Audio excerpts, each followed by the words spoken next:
Welcome back, Spokane. It is Jessica Side here And Matt side with EvoReal Talks. Thanks so much for joining us. here in Spokane, Washington, coming to you from KSBN 12:30 a.m. It's day 3, Jessica, of the Washington State Stay Home, Stay Healthy emergency order. How you doing? I'm good. I think the only thing that has made me question just myself is that apparently I'm deemed non-essential. How do you deal with that? Actually, that kind of hurt my feelings a little bit when the governor said that. What? You mean I'm non-essential? We even went and asked. Our association even went and asked and said, "Hey, Governor, we feel like we're essential to business, to housing, to people having a place to stay." And he said, "Sorry, No. not so much, not so much." So Idaho, I hear Idaho also got a same basic order. 21 days instead of 2 weeks. 21 days. Probably is a better and more conservative But real approach. estate professionals there are considered essential. I guess that's the difference between Washington and Idaho. I guess they so. Just don't care about us. Amazon's essential. That's right. That's right. You know, I will say this though: we are all joking aside. We really do want to contribute to the staying home, staying healthy. Like anything that we can do to help in this time, we're not going to. And the real estate community as a whole understands the importance of what's happening here, and it's challenging for any of us that have to stay home. And I think the reality is, if you really look at what the governor has asked us to do, most people are not essential, and I think that there are people out there. How does that make you feel, Spokane? I think people are out there trying to find the loopholes. Yes. Oh, well, I'm kind of essential here because of XYZ, and the reality is that if we're gonna actually do what needs to be done, then we need to just suck it up and stay home. Yeah, I agree. Fortunately for you, I'm a really fun person to hang out with. So true. Our children help out too. They always give us entertainment. So what are we going to talk about today? We're going to talk a little bit about, obviously, how the real estate market is faring. I think most people are interested in what that's looking like. I think we should touch on how different people are staying connected with the people that they love and they miss spending time with in this environment that we find ourselves in. But I think first we should talk history, because that is one of your favorite subjects on the planet.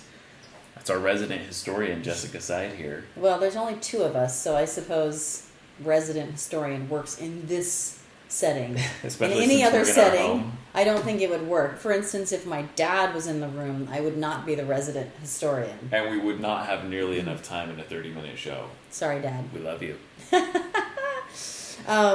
So I decided that it would be interesting to do a little bit of research on the 1918, what they call the Spanish flu pandemic or epidemic that happened over 100 years ago. I really didn't know anything about it, to tell you the truth. I mean, when they said it, I was like, I've heard of that. I think I know what you're talking about. I read about that once. But I decided to see how it affected Spokane, so I did a little bit of research, and I came up with some really interesting facts. And I think the most interesting thing to me just overall is how I'm reading it and going, wait, are they talking about right now, or are they talking about 100 years ago? What do you mean? What do you help me with that? Okay, so let me give you just a few interesting facts. First of all, the 1918 Spanish flu is actually what we call today H1N1. Okay, I did read that. AKA the bird flu. So all 3 of those things are exactly the same, and it has to do with the proteins in the flu.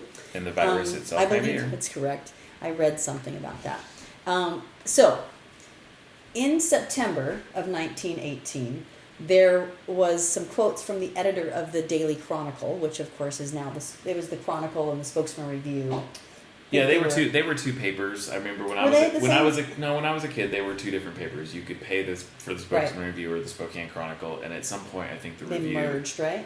Yeah, it was the Spokesman Review Chronicle at one point, because I think the Review bought the Chronicle, and then eventually they just dropped it. So the Chronicle, at the time, the editor said, "There's no reason to be greatly alarmed. It's a milder type of disease than the old grip." Now, I don't know what the old grip is, but that's one of the things he said. Here's another thing he said. Irritations basically were limited to the fact that their trade with the Atlantic seaboard would be disrupted. Bummer. Yeah. And then the last thing he said, "At last, the East has something the West does not want." So, yeah. How interesting. Yeah. When you talk about the trade piece, I can understand why you say, I'm sorry, is this now? Because Yes. when you think about what 3 weeks ago, a month ago, it was like, oh man, that's going to be a real bummer. Our trade with China is going to get all screwed up because of their workers that can't work. Yes, exactly. And now we're thinking of things way beyond that. Wow. So not that even at that time, Mr. Anderson, who was the like the health department The high guy. the high Pumbaa. What are those? I don't know. Sorry, I think that's a Flintstones reference. Yes, it is very The much. Poobah, the Poobah. Grand Poobah. Grand That's Poobah. what it is.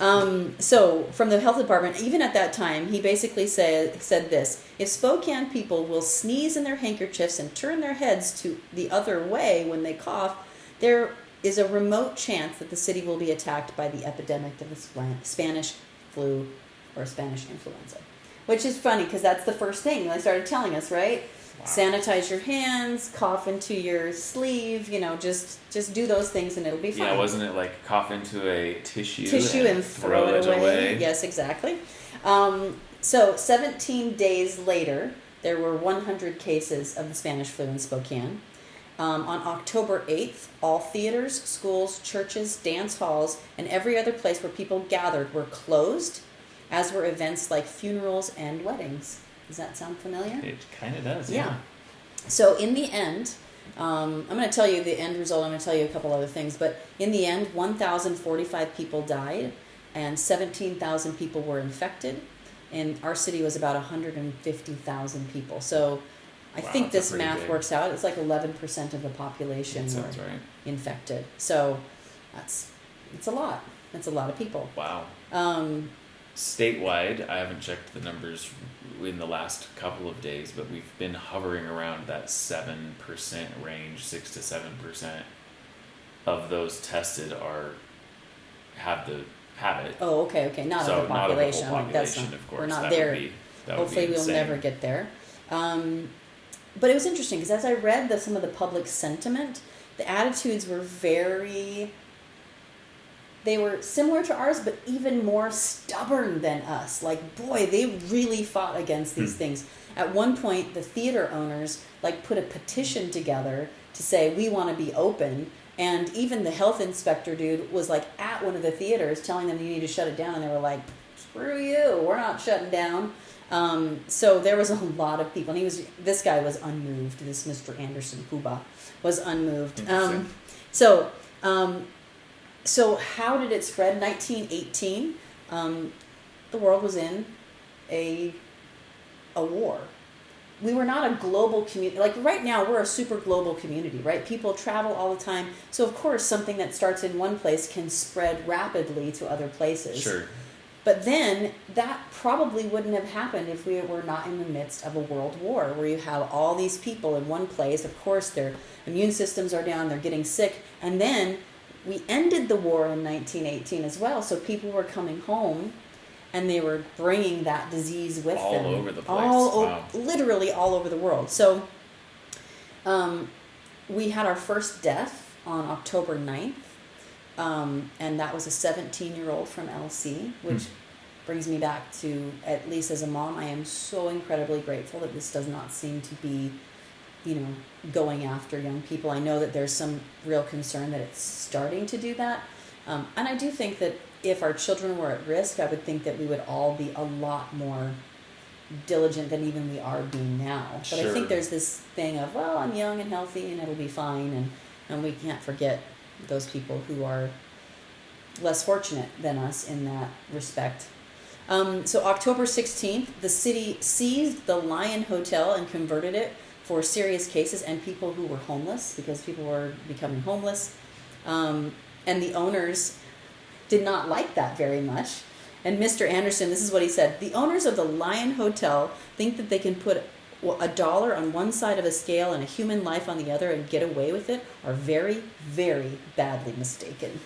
Wow. This guy was intense, man. No kidding. So October 23rd, they had in one day 300 new cases. Wow. It was the biggest one day that they had had. 4 days later, Anderson was shocked. This is crazy. they had 1,500 people gathered at the Great Northern Depot, which is Riverfront Park, like the clock tower. Right. Because which was the train station, just to put it in yes, context, right? Like train the train station. ran through Riverfront Park Right. at that point. So they were 1,500 people had gathered to send people off to the war. So even though the war was ending, there was still the people coming home, people going, because obviously, I don't know exactly when it ended, but certainly people continued to have to maintain some of those areas and clean up and all of that. So even though they had banned those types of gatherings, he had to re-ban them and say that's not okay, you can't do that. They lifted some restrictions around Thanksgiving. I don't know if he just felt guilty or thought it would be okay, but of course then after that they had another spike. It's a really wonderful time to celebrate Thanksgiving. Wouldn't that be exciting to just get everybody together for Thanksgiving dinner? Well, think about it. We do think we should do something like that for Easter. Doesn't that seem like a good idea? If you can't tell, my husband is being very sarcastic right now. I'm sure that there's that public pressure to do something when there's a big holiday coming up. Yeah. Huge. But I absolutely cannot even imagine being the governor or the president or anybody like that having to make these kind of decisions. Yeah. Because they are literally having to weigh the balance of an economy and a human life and make the decision on like how drastic do we do this. Well, I think that, let's see, what did he say? I'm just saying. If you put human life and the dollar on one side of the scale or the other, the human life should always win. I don't disagree with you. I'm just saying that there is a lot of public pressure. Public pressure, yes, agreed. Especially if people are feeling healthy and afraid they're going to lose their business. We have a small business. I get it. I get that fear. And we're sitting at home. We'll talk about that in a minute. So, interestingly, I mean, you look back and you're very academic about when you're looking at history, right? You just facts on a page. But I think it's important to note that Spokane lost 200 men in World War I, and we lost over 1,045 people in this epidemic. Wow. Yeah, 5 times more. Wow. Now, obviously there were certainly more people injured and things like that, but it was a pretty intense time, and certainly mirrors what we're going through now.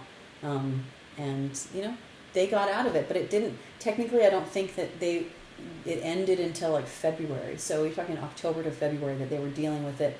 Again, like I said, Thanksgiving, they let up, then they cracked back down, and they basically said you can't have any gatherings for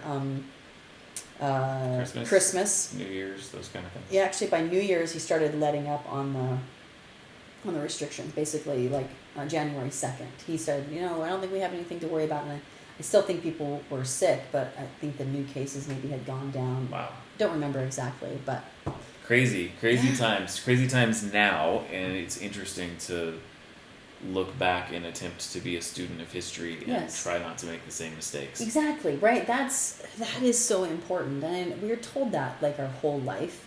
But I think sometimes we look at it as just a phrase that we say to be clever, learning from our mistakes in history. I'm not even saying phrase very cleverly. I know there's a phrase about that. It's really good. It's a really good phrase. But I think that we forget that that's something that we need to do. We need to look back and see what we've done in the past, what's worked and what hasn't worked, and so there you go. There's the history of the 1918 flu here in Spokane.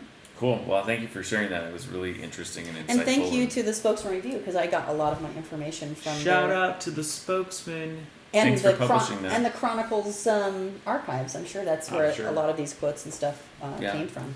Very interesting.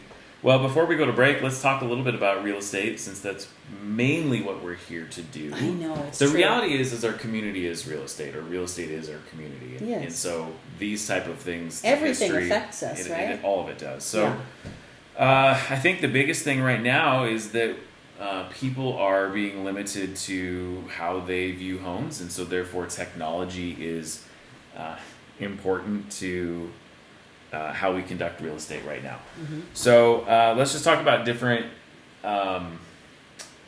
parts of the process. So I think that you can get from the first part of what we were talking about on the show today is that real estate professionals, non-essential business, we are not supposed to leave our homes, which means we absolutely cannot physically show property. And so that's why I'm saying technology is what we have to rely on at this point. Yeah. So before the lockdown, if you will, we made sure that we had all of our listings with virtual tours, 3D tours, and ways for people, buyers, to be able to view property without actually physically having to go there. And that was really important. I mean, I think in one respect, we're looking at this as buyers that are out of area. So for those of you that have never bought across the country, you might not realize that some people are like, well, I'd like my agent to just give me a video tour of this house, and I can determine based on the pictures and the video tour and the price point and the area and what I'm seeing if this house is going to work for myself and my family. I'm going to put in an offer, and then I'm going to come take a look at that property during the inspection period.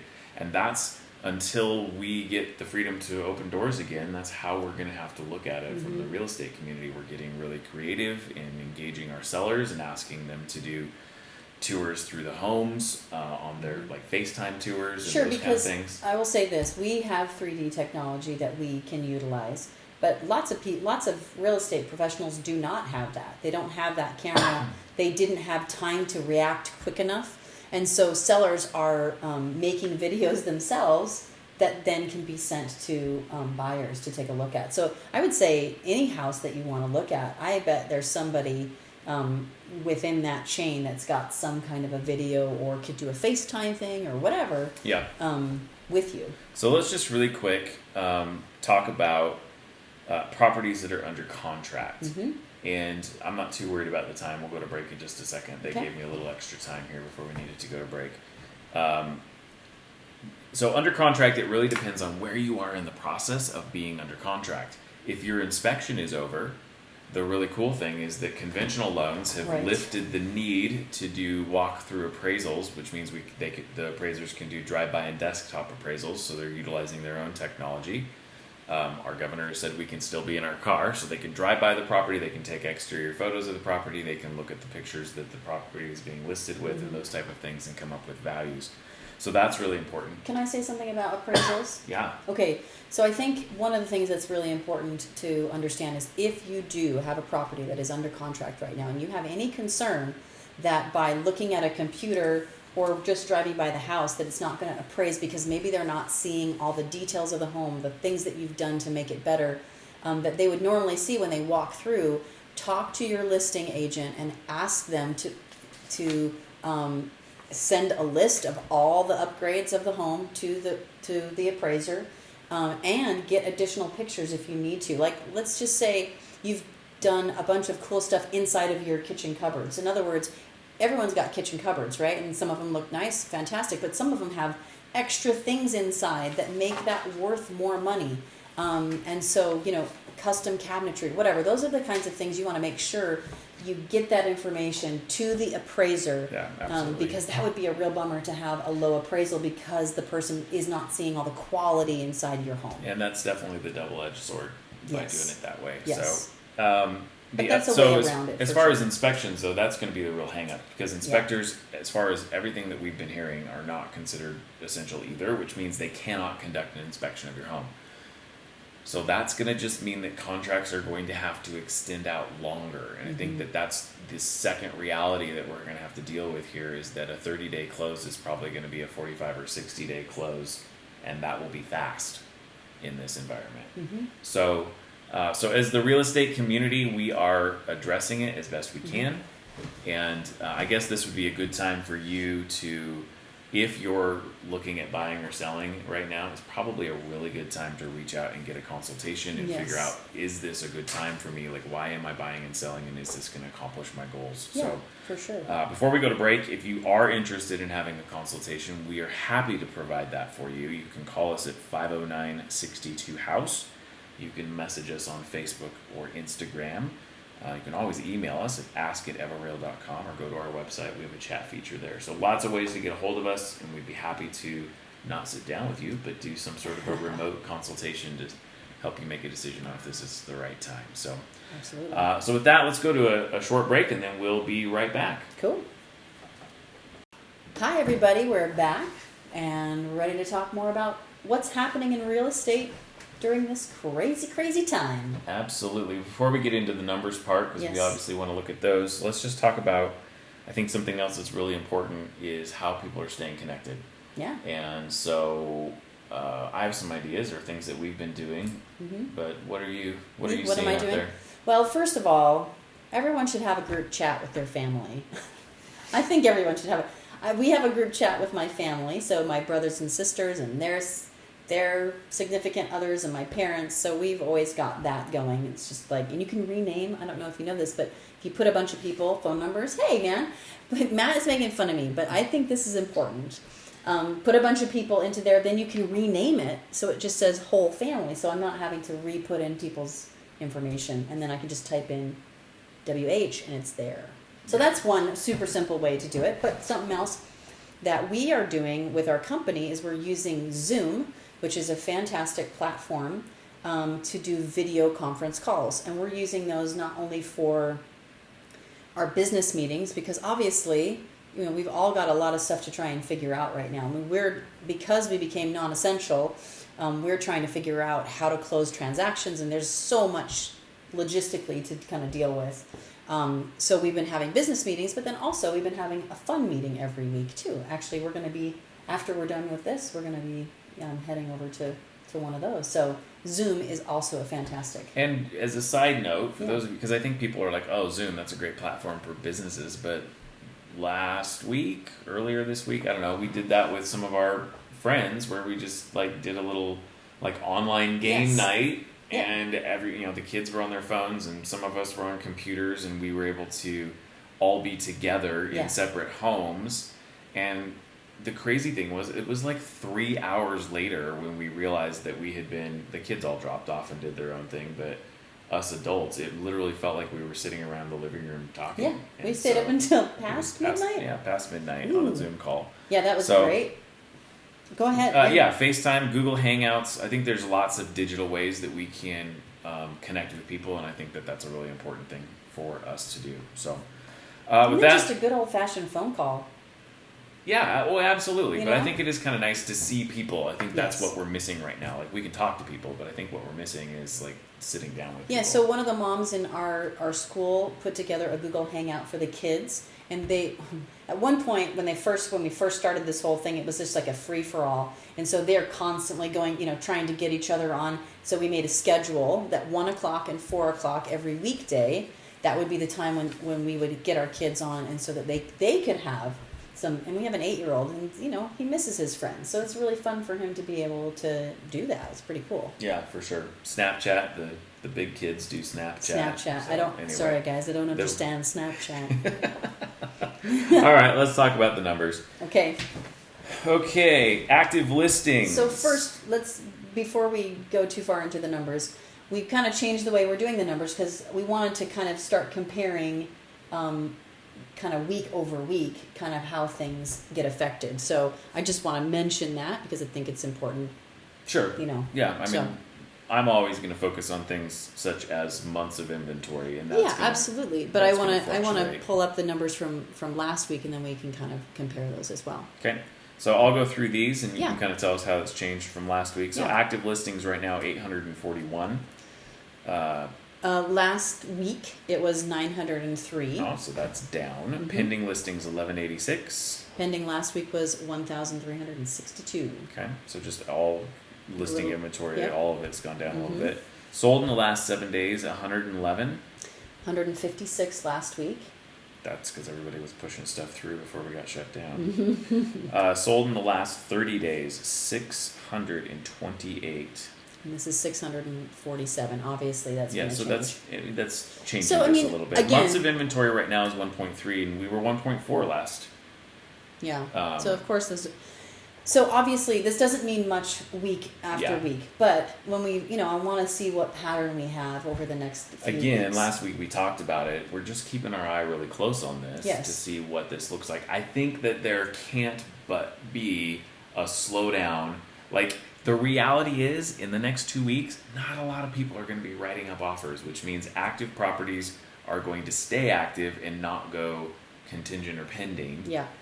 There's probably not going to be a lot of new listings that go on. Like, most people either got them on before everything shut down, or they're going to wait until things roll back out. So we'll see what happens. I did do some quick research. These numbers are really close to what they were in 2019 and 2018. Active listings in 2019 were lower by about 100, and in 2018 they were higher by about 40. So yeah, we're not super far nothing off right is now. like crazy right now, but we're obviously paying attention to it, and that's important. So, all right. So just kind of really quick, I guess we have a handful of minutes here before the show needs Doesn't to wrap have to be up. really quick, Matt. No, just take some time. Take your time, baby. Slow it down. So, this segment's called "What's to Love About Spokane?" Oh Lord, have mercy. What's to love about Spokane right now is, in my opinion, is how our community is really rallying around those that need help. Yeah. You know, we talked last week about doing something very purposeful to support restaurants that can't have people in their business but do have takeout opportunities, and we talked about Iron Goat, which we did last week, which was great. We loved it. It was wonderful. We ordered Benedito's Pizza this past week. That we mentioned last week as a neighborhood pizza place. They had a 45 to 50 minute delivery window. Yeah. And when we talked to the guy, 6 feet away. That's right. And he's just like, yeah, we're super busy, and which is cool. I mean, that's important. We want to make sure that they're staying in business, because that would be a real bummer to not have Benedito's in the neighborhood. Yeah. Actually, also just about KSBN, they are offering to do free advertising for restaurants right now. If you are still open great. and you are delivering and you want to have some advertising, they're trying to just find ways to help the community. That's That great. is fantastic. So if you're listening to this and you know restaurants that might not be listening to this, first of all, they need to tune in. But second of all, let them know about that, because that is just, again, another way to. Oh, that's awesome! My alarm's going off. That's all right. We're all living life still. Yeah, here we are. We're in our house. I'm surprised the kids haven't come up and I know they're interrupted really the being podcast. good. They're really being good. One of the other things that's really cool that some of our agents on our team are doing right now is the Nextdoor app has a way for you to sign up and say, hey, if anybody needs help in my neighborhood, I am willing to help you. If that means you can't come out because it's not safe for you, or you're not feeling well or whatever, we'll run to the store for you. Mm-hmm. And so I think that's really neat that people have the opportunity to, again, virtually connect in their neighborhood and say, hey, I might not know you really well, but I'm happy to be a helper. So yeah, no, that's wonderful. I think also is, again, what do I love about where we live is how close we are to nature. I mean, the reality is that when you're feeling cooped up, and one of the few things that you can do is get out and go for a walk or a run or a bike ride, like all of the places that we can go and do that is super cool. Justin Timberlake posted a picture on his Instagram just today or yesterday, a few days ago, of his social distancing. He and his family are out in the middle of nowhere. He has a picture of him on this massive, huge snow field, encouraging people to be safe and socially distant. Yes, and some of us, we don't have the luxury of going to our country home, but certainly Spokane, as opposed to New York, where everyone is piled on top of each other, right? Going for a walk, they're still really dangerous, So we're really lucky that we live in a place where we can do that. Another wonderful thing that I will say, my mom and my sister and my aunt they had heard from someone who works at the Ronald McDonald House that they did not have enough masks. So they used their extra material and made masks for the Ronald McDonald House. That's really cool. So I don't know how many they were able to they were hoping to do like 30 or 40 of them and get them there. So that's just cool. Things like that. People finding ways to help other people in their community. Well, I think... So are we almost done? Yeah, we're almost done. Okay. So I would say this, Spokane, stay connected. Yes. If you're interested in more detail on the real estate market, it changes day by day, sometimes hour by hour, so reach out to us. We really appreciate listening, and if you want to reach out to us, just a reminder, you can get us on the socials at EvoReal, EvoReal, 509-62 House, or ask@everreal.com. And with that, that is all for us. All right. We'll see you next week. Bye, everybody.